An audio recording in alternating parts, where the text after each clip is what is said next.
tariffs is the most beautiful word to me in the dictionary. Because tariffs are going to make us rich as hell. It's going to bring our country's businesses back that left us. Inilah mantra sakti Donald Trump. Jimat ekonomi yang ia percaya bisa mengembalikan kejayaan Amerika dan menundukkan negara-negara lain dalam persaingan dagang. Dalam pikirannya, tarif adalah senjata pamungkas. Dengan membebani produk asing dengan pajak tinggi, maka industri dalam negeri akan berkembang pesat dan uang akan tetap berputar di Amerika. Kedengarannya hebat, bukan? Tapi, lihatlah kenyataannya. Trump mengenakan tarif ke Kanada, Meksiko, dan bahkan sekutu-sekutu terdekatnya seperti Uni Eropa pun kena getahnya. Namun, dari semua negara yang kena pukulan, satu yang menjadi musuh utama, China. Trump melihat China sebagai perampok ekonomi Amerika, negara yang mencuri teknologi, memanipulasi mata uang, dan merajalela di pasar global dengan cara yang tidak adil. Maka, perang dagang pun meletus, tarif demi tarif dijatuhkan, sanksi demi sanksi diberlakukan, berharap China akan tersungkur, bertekuk lutut, dan meminta ampun. Tapi, apa yang terjadi? Apakah China hancur? Justru sebaliknya, setiap kali Amerika mencoba menekan, China selalu menemukan cara untuk bangkit lebih kuat. Setiap tarif yang diberikan Amerika justru menjadi pemicu inovasi di Beijing. Setiap tekanan yang diberikan Washington malah membuat industri China semakin mandiri. Dari sektor pertanian hingga kecerdasan buatan, dari perang tarif hingga aplikasi digital, China terus menunjukkan ketangguhannya di tengah tekanan Amerika Serikat. Saat Washington membatasi impor pertanian China, Beijing dengan cepat mengalihkan pasokan kedelai dari Brasil. Ketika industri baja dihantam tarif tinggi oleh Amerika, China justru melakukan inovasi besar-besaran dalam teknologi produksi baja, menciptakan material yang lebih kuat, lebih murah, dan lebih efisien. Hal serupa terjadi di industri telekomunikasi, di mana tekanan Amerika Serikat terhadap Huawei justru mendorong China menjadi pemimpin dalam pengembangan jaringan 5G. Larangan terhadap akses China ke semikonduktor juga menjadi bumerang bagi Amerika. Bukannya melemah, China justru mempercepat pengembangan industri chip, membuat mereka semakin mandiri dari ketergantungan pada teknologi asing. Hal yang sama terjadi pada industri mobil listrik dan baterai. Saat dunia masih berkutat dengan kendaraan berbahan bakar fosil, China sudah melesat jauh di industri kendaraan listrik. Bahkan dalam beberapa aspek, mereka telah mengungguli Tesla dan berbagai produsen otomotif barat. Di ranah kecerdasan buatan, Amerika Serikat lagi-lagi kecolongan. Dengan munculnya teknologi AI seperti DeepSeek, China kini bukan sekadar menyaingi, tetapi dalam beberapa aspek bahkan melampaui pencapaian Amerika. Begitu pula dalam rantai pasokan global, di mana perusahaan-perusahaan China semakin mengurangi ketergantungan pada pasar Amerika dan memperkuat hubungan dagang dengan negara-negara anggota BRICS. Upaya Amerika menghapus TikTok sama sekali tidak berdampak signifikan bagi China. Justru warga Amerika sendiri yang kebingungan, berbondong-bondong mencari alternatif seperti Red Note yang kini mulai populer di negeri Paman Sam.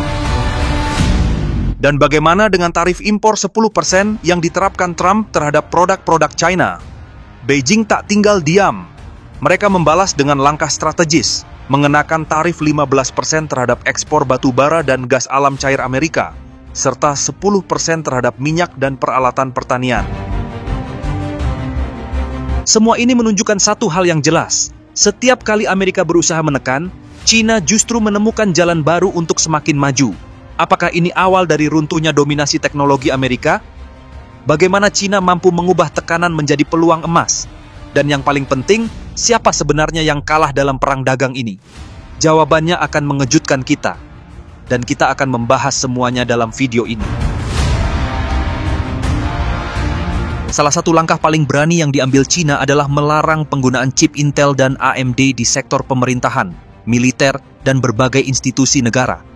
Langkah ini bukan tanpa alasan. Beijing ingin memastikan sistem yang mereka gunakan benar-benar aman, andal, dan yang paling penting, tidak bergantung pada teknologi asing. Sebagai gantinya, pemerintah China telah merilis daftar prosesor pengganti yang dianggap lebih aman dan handal. Daftar ini mencakup 18 prosesor, termasuk yang diproduksi oleh Huawei serta perusahaan yang didukung pemerintah, seperti Vitium.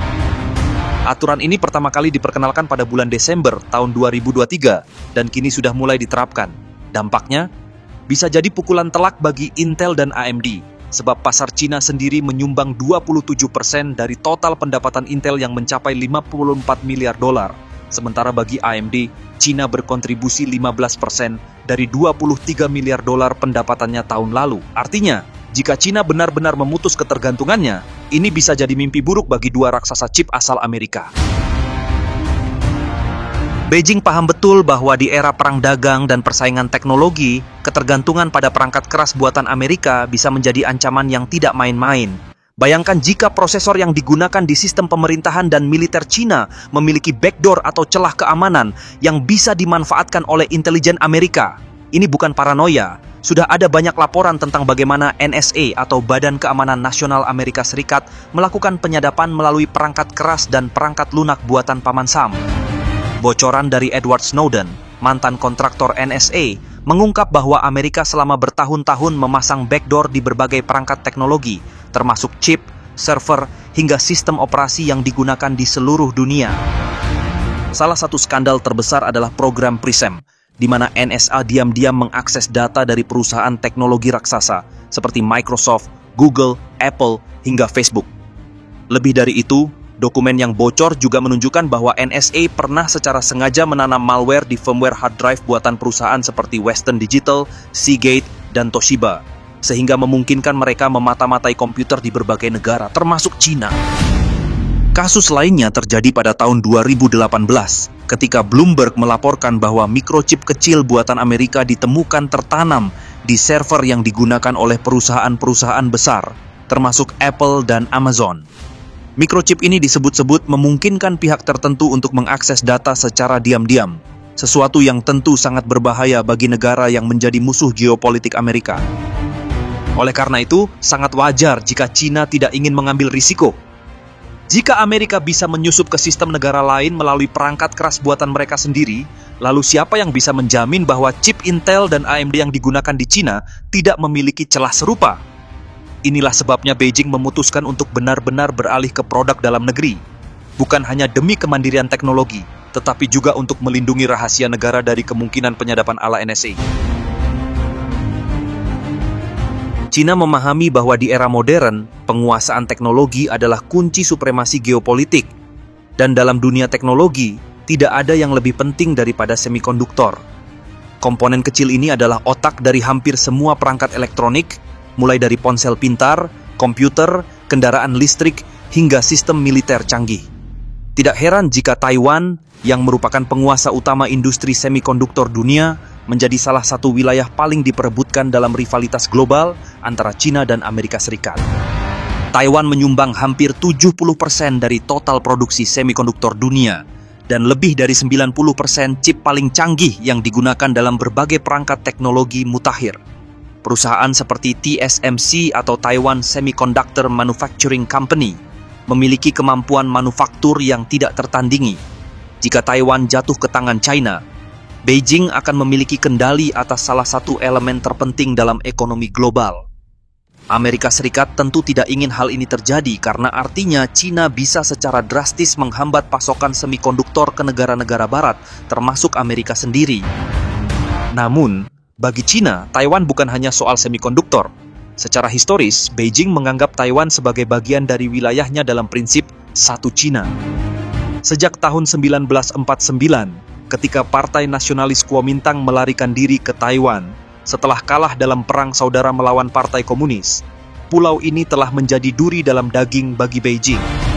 Presiden Xi Jinping telah secara terbuka menyatakan bahwa reunifikasi Taiwan dengan Cina daratan adalah bagian dari visi besar permajaan nasional.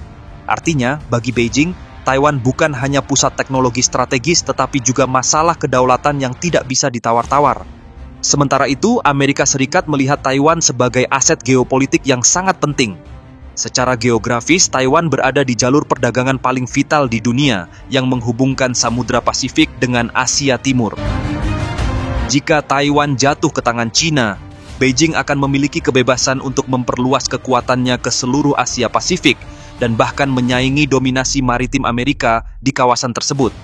Oleh karena itu, Washington terus berusaha mempertahankan status quo dengan menjadikan Taiwan sebagai bagian dari rantai aliansi yang mencakup Jepang, Korea Selatan, Filipina, dan negara-negara mitra Amerika lainnya di Asia. Bagaimanapun, apakah China benar-benar akan mengambil risiko besar ini? Mengingat Amerika Serikat dan sekutu-sekutunya tidak akan tinggal diam jika China mencoba merebut Taiwan dengan paksa, keputusan Beijing dalam beberapa tahun ke depan akan sangat menentukan arah masa depan geopolitik dunia. Satu hal yang pasti, perang semikonduktor hanyalah awal dari pertempuran besar yang jauh lebih luas antara dua kekuatan global, antara China dan Amerika. Dan di tengah pusaran konflik ini, Taiwan tetap menjadi titik pusat yang bisa menentukan siapa yang akan keluar sebagai pemenang dalam perebutan supremasi teknologi dunia.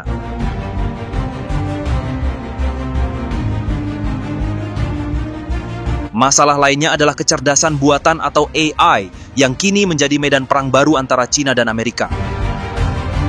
DeepSeek, AI buatan China, mengguncang industri teknologi Amerika hingga menyebabkan Nvidia menelan kerugian sebesar $600 miliar atau setara 9.731 triliun rupiah. Kemunculan DeepSeek yang menjadi pesaing langsung ChatGPT dari OpenAI dan Gemini dari Google membuat saham-saham di bursa Amerika anjlok tajam. Dampaknya begitu besar hingga Donald Trump sendiri ikut bereaksi. Ia memperingatkan perusahaan teknologi di Amerika bahwa DeepSeek adalah alarm bahaya yang menunjukkan betapa cepatnya China mengejar ketertinggalan. Peluncuran DeepSeek, AI dari sebuah perusahaan Tiongkok, harus menjadi peringatan bagi industri bahwa kita harus fokus dalam bersaing untuk menang, ujar Trump, dikutip dari Reuters. DeepSeek mungkin baru terdengar sekarang, tetapi startup ini sebenarnya baru lahir setahun lalu. Didirikan oleh Liang Wenfeng, seorang manajer dana lindung nilai Cina, DeepSeek langsung bergerak agresif dalam industri kecerdasan buatan. Wenfeng sendiri menjalankan Highflyer, sebuah perusahaan investasi yang fokus pada pengembangan AI, dan dalam waktu singkat, DeepSeek telah merilis berbagai model AI kompetitif yang menarik perhatian industri global. Yang membuat DeepSeek semakin mencengangkan adalah biaya pengembangannya yang sangat murah. Perusahaan ini mengklaim hanya menghabiskan $5,6 juta untuk membangun model dasarnya. Jika dibandingkan dengan perusahaan-perusahaan Amerika yang menggelontorkan ratusan juta hingga miliaran dolar untuk mengembangkan AI, angka ini hampir tidak masuk akal. Lebih menarik lagi, DeepSeek berhasil dikembangkan di tengah blokade teknologi yang dilakukan Amerika. Seperti yang diketahui, Washington telah beberapa kali membatasi ekspor chip ke China dengan alasan keamanan nasional. Namun, meskipun menghadapi kekangan ini, China tetap mampu menciptakan AI berkualitas tinggi yang bersifat open source, yang berarti pengembang di seluruh dunia bisa menggunakannya tanpa hambatan secara gratis. Banyak yang mengira bahwa DeepSeek adalah satu-satunya model AI berkualitas tinggi dari China.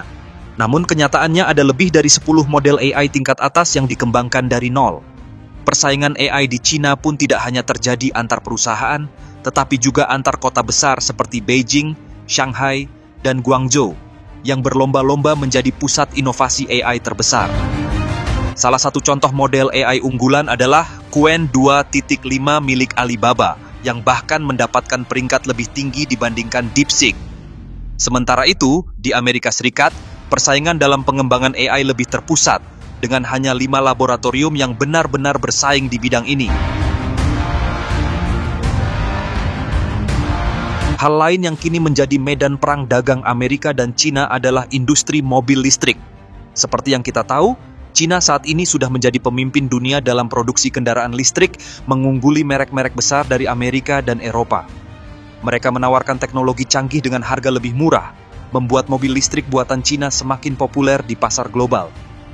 Tapi Washington tidak tinggal diam ketika melihat dominasi mobil listrik China yang semakin tak terbendung. Pemerintah Amerika langsung menerapkan tarif pajak yang sangat tinggi, bahkan mencapai 400%. Washington berharap ini bisa menjadi rem darurat bagi ekspansi industri otomotif China. Tapi, apakah kebijakan tarif ini akan berhasil? Atau justru akan menjadi bumerang bagi Amerika sendiri? Lihat saja bagaimana China bisa menguasai industri mobil listrik. Mereka tidak sekadar memproduksi mobil murah, tapi juga membangun ekosistem yang solid. Subsidi, insentif pajak, hingga dana riset dan pengembangan digelontorkan untuk memastikan industri mobil listrik mereka melesat jauh. Bukan cuma itu, mereka juga menerapkan kebijakan merkantilis inovasi, sebuah istilah yang berarti memaksa perusahaan asing yang ingin masuk ke pasar China untuk berbagi teknologi. Hasilnya, perusahaan-perusahaan China tidak hanya mengejar ketertinggalan, tapi kini justru memimpin di berbagai aspek. Dan yang paling krusial adalah rantai pasokan. Cina bukan sekadar produsen mobil listrik, tapi juga menguasai bahan baku utama seperti litium, kobalt, dan mangan. Mereka mengendalikan tambang, jalur distribusi, hingga teknologi pemrosesan material. Sementara itu, pabrik-pabrik baterai terbesar dunia ada di Cina, dan hampir semua produsen mobil listrik, termasuk Tesla, bergantung pada mereka. Lalu ada faktor biaya tenaga kerja. Upah buruh di Cina jauh lebih murah dibandingkan di Amerika dan Eropa, membuat mereka bisa menawarkan harga yang lebih kompetitif tanpa mengorbankan kualitas. Jadi ketika Washington menaikkan tarif impor mobil listrik China hingga 400%, siapa yang akan paling terdampak? Benar, konsumen Amerika. Mereka akan kehilangan opsi mobil listrik murah. Harga kendaraan listrik di pasar Amerika akan semakin mahal, dan transisi ke energi bersih jadi lebih lambat. Dengan kata lain, Washington bukannya memperkuat industri dalam negeri, kebijakannya justru bisa merugikan rakyatnya sendiri. Hal lain yang membuat perang digital antara Amerika Serikat versus China makin panas adalah fenomena pengungsi TikTok. TikTok dilarang, tapi jutaan penggunanya di Amerika malah kabur ke Red Note, yang notabene juga aplikasi China. Iya, serius. Jadi, kalau alasan pelarangan TikTok adalah soal keamanan data, kenapa mereka justru pindah ke platform yang benar-benar berbasis di China dan menyimpan datanya di sana? Sangat ironis, bukan? Bagaimanapun, fenomena ini sebenarnya lebih dari sekadar nyari tempat nongkrong baru. Ini juga bentuk protes halus terhadap larangan TikTok. Bahkan di TikTok sendiri muncul tren "selamat tinggal mata-mata Tiongkok saya" yang sangat sarkastis. Tapi meski banyak yang bercanda soal ini, faktanya Red Note langsung naik jadi aplikasi nomor 1 di App Store iPhone dengan ratusan ribu pengguna baru dalam hitungan hari. Sementara itu di Cina, responnya sangatlah unik. Bukannya cuek, netizen Cina malah menyambut pengungsi ini dengan tangan terbuka. Mereka membuat tutorial cara pakai Red Note, kasih tips, dan ada yang bilang, kalian bukan pengungsi, tapi penjelajah pemberani. Bahkan, mereka menyebut fenomena ini sebagai gerakan kebangkitan Barat, istilah yang diambil dari sejarah reformasi Cina di abad ke-19, ketika negara mereka mulai mengadopsi teknologi dan budaya Barat. Tapi pertanyaannya, apakah Red Note bakal jadi rumah baru untuk ex-pengguna TikTok di Amerika, atau cuma pelarian sementara? Soalnya, ada beberapa kendala besar. Misalnya, ekosistem digitalnya beda jauh.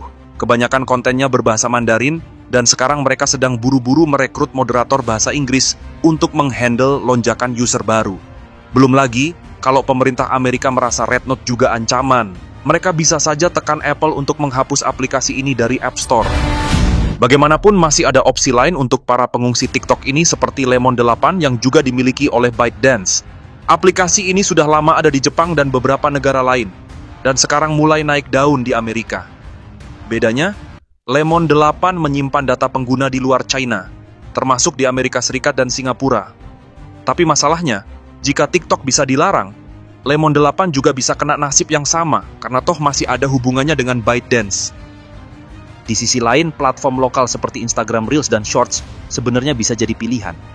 Tapi banyak pengguna TikTok yang merasa platform ini tidak ramah kreator dan kurang punya sense of community. Algoritmanya juga beda, kurang mendukung viralitas seperti yang ada di TikTok. Makanya, banyak yang masih enggan untuk hijrah ke sana dan lebih memilih alternatif lain seperti Red Note. Menariknya, migrasi pengguna Amerika ke Red Note ini tidak hanya membuat aplikasi ini viral, tapi juga mendorong harga saham beberapa perusahaan terkait di Cina naik sampai 20%. Artinya, fenomena ini bukan hanya soal pengguna cari tempat baru, namun juga punya dampak ekonomi yang cukup signifikan. Dampak ekonomi dari migrasi ini dapat kita lihat, di mana Red Note tiba-tiba jadi sorotan dunia, bukan hanya di kalangan pengguna, tapi juga investor. Lonjakan jumlah pengguna dari Amerika telah membuat aplikasi ini semakin dilihat sebagai pemain besar di pasar media sosial, bahkan di luar Cina sendiri. Bukan Trump namanya kalau tidak main tarif. Dia dengan bangga menerapkan tarif impor 10% terhadap produk-produk Cina. Menurutnya, ini adalah strategi untuk memaksa Beijing tunduk dan mengembalikan kejayaan Amerika. Tapi apakah Cina diam saja? Tentu tidak. Beijing membalas dengan langkah strategis. Mereka menerapkan tarif 15% pada ekspor batu bara dan gas alam cair atau LNG Amerika. Tidak berhenti di situ, mereka juga mengenakan bea masuk 10% terhadap minyak mentah, mesin pertanian, kendaraan besar, hingga truk pickup buatan Amerika. Hasilnya, produsen energi dan industri pertanian Amerika langsung menjerit, sebab Cina adalah salah satu pasar terbesar mereka, dan tarif ini membuat produk mereka kalah bersaing. Akibatnya, banyak perusahaan Amerika yang justru kehilangan pelanggan, sementara Cina dengan mudah beralih ke pemasok lain, termasuk Rusia. Dan ketika Washington terus menekan, Cina kembali melancarkan jurus balasan.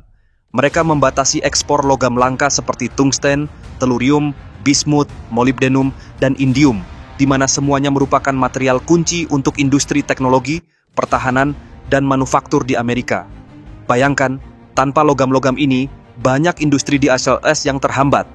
Bahkan Pentagon pun khawatir karena logam tersebut sangat dibutuhkan dalam produksi senjata canggih dan perangkat elektronik militer.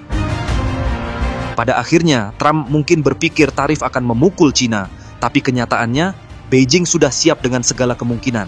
Mereka tidak hanya membalas dengan tarif, tetapi bahkan memperkuat industri dalam negeri dan mempererat hubungan dagang dengan negara lain.